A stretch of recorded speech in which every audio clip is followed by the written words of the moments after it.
అతను కండక్టర్. చూడ్డానికి సింపుల్ గా ఉంటాడు, కానీ సాయం చేయడంలో ముందుంటాడు. ఎవరైనా చిల్లర అడిగితే చటుక్కున స్పందిస్తాడు. తన దగ్గర ఉన్నదంతా ఇచ్చేస్తాడు. నోట్ల రద్దుతో చిల్లర కోసం బెంబేలెత్తుతున్న ప్రజలకు ఆసరాగా నిలుస్తున్నాడు. ఆర్టీసీకి ఆదాయం పెంచుతున్నాడు. అలాంటి స్పెషల్ కండక్టర్ పై స్పెషల్ స్టోరీ. సాధారణంగా బస్సు ప్రయాణంలో కండక్టర్ చిల్లర ఇవ్వకపోతే లైట్ తీసుకుంటాం, లేకపోతే లైట్గా తిట్టుకొని వెళ్ళిపోతాం. కానీ ఈ కండక్టర్ను చూస్తే అలా అనిపించదు. మళ్లీ అతనున్న బస్సులోనే ప్రయాణించాలనిపిస్తుంది. అలాంటి స్పెషల్ కండక్టరే కర్నూలు జిల్లాలో పనిచేసే ప్రతాప్.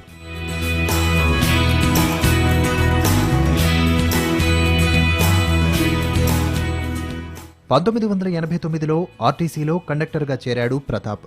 విధుల్లో చేరినప్పటి నుంచి తన పనితీరుతో ప్రయాణికులతో స్నేహభావంగా మెలిగేవాడు. అందుకే ఇతను ఏ రూట్లో ఉద్యోగం చేసినా కలెక్షన్స్ ఫుల్లుగా ఉంటాయి. ఆర్టీసీలో చాలామంది కండక్టర్లు ప్రయాణికులకు చిల్లర ఇవ్వలేకపోతే టికెట్ వెనుక డ్యూ రాసిస్తారు. కానీ ప్రతాప్ మాత్రం అందరికీ చిల్లర ఇచ్చేందుకు ప్రయత్నిస్తాడు.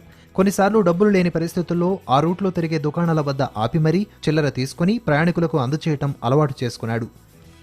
అంతేకాదు, ప్రయాణికులకు వేగంగా టికెట్లు కొట్టి వీలైనంత తొందరగా గమ్యస్థానం చేర్చాలని తపన పడతాడు.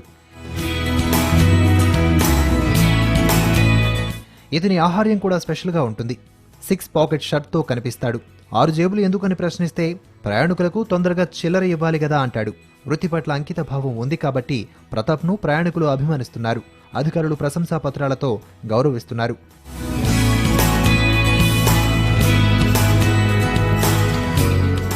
పెద్ద నోట్ల రద్దు పరిస్థితుల్లో కూడా వృత్తి పట్ల నిబద్ధతతో పాటు ప్రయాణికుల్ని ఆకట్టుకుంటూ వస్తున్నాడు ప్రతాప్.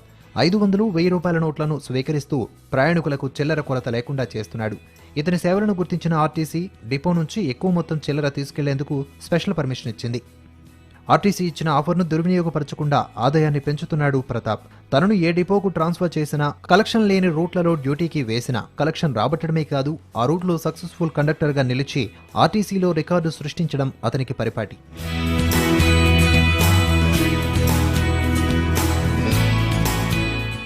తన మంచితనం, కృషితో అటు ప్రయాణికుల నుంచి ఇటు సంస్థ నుంచి అభిమానాన్ని సంపాదించుకుంటున్న ప్రతాప్ నిజంగా గ్రేట్ కాదు. All the best Pratap.